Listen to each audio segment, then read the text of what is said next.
Kalian di sini ada nggak yang punya niatan suatu saat ingin berkunjung ke Jogja? Entah tujuannya mungkin untuk liburan atau hanya sekedar jalan-jalan, refreshing gitu, atau mungkin untuk menempuh pendidikan perkuliahan. Karena kan Jogja kan terkenal dengan kota pendidikannya. Jadi di sini aku mau kasih tahu ke kalian tentang 5 hal yang harus kalian ketahui tentang Jogja sebelum kalian berkunjung ke Jogja. Jadi supaya kalian nanti itu nggak kaget ketika sampai di Jogja. Jadi yang pertama itu tentang sistem pemerintahan di Yogyakarta. Jadi sistem pemerintahan di Yogyakarta itu rada sedikit berbeda dengan daerah lain, yang mana sistem pemerintahan di sini tuh masih menganut sistem keraton, yang mana gubernur dan wakil gubernurnya itu nggak dipilih oleh masyarakat, tapi langsung dari keturunan keraton, yang mana untuk gubernurnya itu dipimpin oleh Sultan Hamengkubuwana X dan wakil gubernurnya dipimpin oleh Pangeran Kanjeng Gusti Pakualam. Jadi mungkin ini sedikit berbeda dengan daerah lain. Mungkin kalau di daerah lain gubernur dan wakil gubernurnya bisa dipimpin oleh orang dari luar daerah tersebut, dan pemilihannya juga menggunakan sistem voting dari masyarakat. Nah kalau di Jogja, gubernur dan wakil gubernurnya itu langsung dipilih secara otomatis, yaitu dari keturunan keraton dan nggak melalui pemilihan masyarakat gitu, pemilihan pemerintah, tapi langsung. Dan yang kedua yaitu tentang bendera. Jadi maksudnya bendera di sini itu ini tuh agak sedikit unik sih. Jujur aku waktu pertama kali ke Jogja lihat bendera, nanti kalian sepanjang jalan pasti nanti kalian ketemu dengan bendera warna hijau, putih, hitam dan biru putih. Jadi bendera ini tuh dulu aku kira itu semacam bendera dari kerajaan gitu, kerajaan keraton. Karena kan Jogja kan masih dipimpin sama sistem kekeratonan gitu. Jadi aku pikir ini semacam bendera kenegaraan mereka sendiri gitu, dan ternyata itu salah. Jadi ternyata bendera ini tuh bendera dari organisasi sepak bola gitu, jadi supporter bola lah bisa dibilang. Jadi untuk warna hijau putih hitam itu semacam identitas untuk supporter PS Sleman, dan yang untuk biru putih itu identitas untuk daerah tersebut itu supporter atau pendukung organisasi dari PSIM Yogyakarta. Jadi itu dia.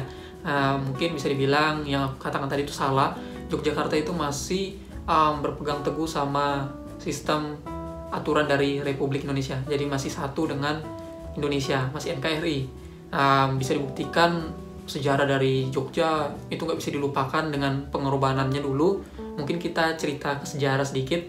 Jogja kan dulu pernah menyumbang sebesar 6.500 gulden.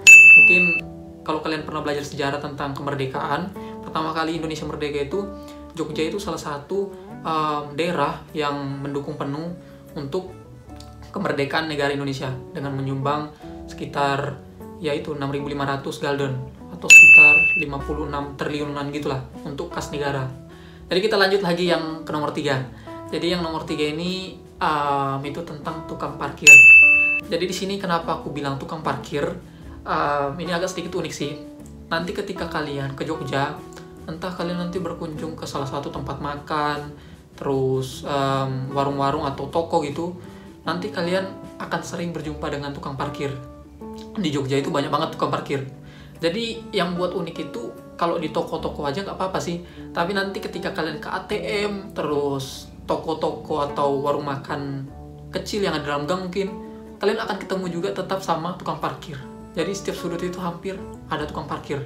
Jadi kalian harus sediakan budget kalian untuk parkiran gitu. Nah jujur aku sedikit kaget sih waktu ke Jogja, karena kan di daerah aku, bahkan di daerah Kalimantan itu, untuk toko besar aja kadang nggak ada parkirannya nggak ada tukang parkirnya gitu. Tapi di sini tuh masuk di gang aja terus ada warung gitu, ada tukang parkir. KTM aja itu ada tukang parkirnya. Jadi ya jujur agak keluarin budget untuk di bagian parkiran ini. Tapi ya ada bagusnya juga, hitung-hitung mengurangi pengangguran di Indonesia. Jadi kan setiap masyarakat yang ada di Indonesia itu bisa mendapatkan penghasilan untuk hidup gitu dari parkir. Lagian kan cuma 2.000 aja mungkin satu kali parkir atau 1.000, ya jadi nggak masalah lah untuk masalah parkir. Cuman aku sekedar info aja supaya kalian mungkin nggak kaget, karena mungkin di daerah kalian itu mungkin tukang parkir jarang, tapi kalau di Jogja ya kalian akan sering berjumpa dengan mereka. Seperti itu dia. Oke, kita lanjut lagi yang nomor 4, tentang berpakaian berwarna hijau ketika berkunjung ke pantai di Jogja. Oke, yang ini tuh rada sedikit seram dan unik sih. Jadi mitos yang dipercaya masyarakat di Jogja, kita itu jangan menggunakan pakaian yang ada warna hijaunya. Jadi mungkin ketika kalian berkunjung ke Jogja, pasti kalian akan ke pantainya kan?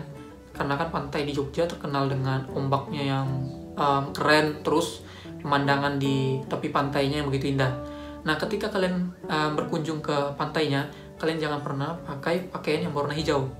Jadi kepercayaan masyarakat di sini, warna hijau itu lambang warna kebesaran dari Nyi Roro Kidul. Nyai Roro Kidul. Jadi ketika kalian menggunakan pakaian berwarna hijau, itu kalian bisa aja kena musibah ketika kalian berkunjung ke pantainya. Oke, kita lanjut lagi yang ke nomor 5 tentang warmindo atau warung burjo. Nah, jadi yang ini tuh agak sedikit unik. Ketika kalian nanti berkunjung ke Jogja, kalian nanti pasti akan sering ketemu dengan warung ini. Nah, jadi warung ini tuh hampir di semua titik di Jogja itu ada. Nah, jadi dengan warna dan nama yang sama, warnanya hijau apa gitu, sama semua. Dan bahkan aku pernah ketemu yang bersebelahan gitu. Jadi misal contoh di titik A ini ada, di sebelahnya itu ada lagi warmindo. Jadi bisa dibilang hampir di semua titik di Jogja itu ada warung burjo ini, warung warmindo ini. Bahkan di tempat terpencil sekalipun di Jogja ada juga. Jadi kalian pasti pikir karena namanya sama, terus warnanya sama juga, pasti kalian pikir yang punya itu satu orang gitu. Jadi yang punya itu sebenarnya, misalnya warung yang ini, ya itu punya yang A. Jadi warung burjo yang B, ya itu punya yang B. Cuman hanya warnanya aja yang sama namanya. Jadi itu semacam identitas buat warung burjo atau warung warmindo. Warung burjo itu kalau nggak salah artinya warung bubur hijau kalau nggak salah. Warmindo warung Indomie kalau nggak salah sih ya. Jadi kalian pasti akan sering berjumpa dengan warung ini. Dan warung ini tuh bisa dibilang cukup sering dikunjungin sama masyarakat, khususnya mahasiswa, karena terkenal dengan murahnya, biaya makan yang murah. Jadi bahkan aku pernah makan yang 9.000 itu kita dapat ayam, terus tempe, terus mie sama sayur. Murah kan? Nah, jadi untuk hidup di Jogja itu nggak seperti kebanyakan orang bilang biaya hidupnya murah.